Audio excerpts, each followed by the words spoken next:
Olá pessoal, tudo bem? Aqui é a professora Marina e nós vamos para mais uma dica Horus Enem.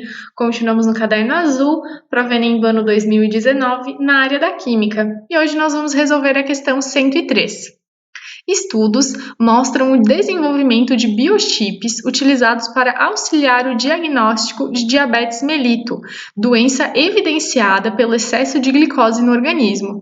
O teste é simples e consiste em duas reações sequenciais na superfície do biochip, entre a amostra de soro sanguíneo do paciente, enzimas específicas e reagente iodeto de potássio, conforme mostrado na imagem. Após a adição de soro sanguíneo, o fluxo desloca-se espontaneamente da esquerda para a direita, promovendo reações sequenciais conforme as equações 1 e 2. Na primeira, a conversão de glicose do sangue em ácido glucônico, gerando peróxido de hidrogênio. Na segunda, o peróxido de hidrogênio reage com íons iodeto, gerando o íon triiodeto, água e oxigênio.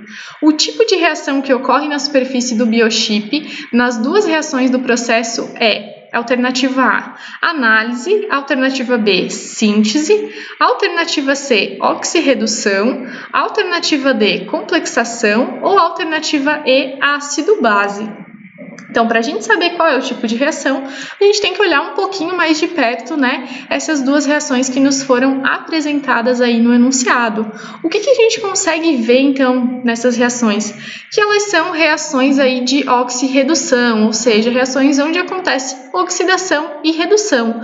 Como a gente sabe disso? Nós temos que olhar aí o NOx, né? Então, aqui a gente tem um aumento, né, desse NOx de 0 para mais 1/3, então, caracterizando uma oxidação, quando a gente tem o ganho aí desses elétrons, e redução, né? Nesse caso aqui tivemos uma redução NOx de 0 para -1. E aqui nós também temos na segunda equação oxidação e redução acontecendo.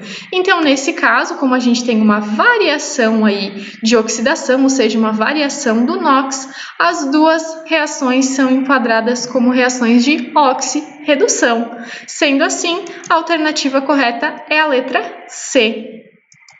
Espero que vocês tenham gostado dessa dica e não percam a nossa próxima dica Horus Enem.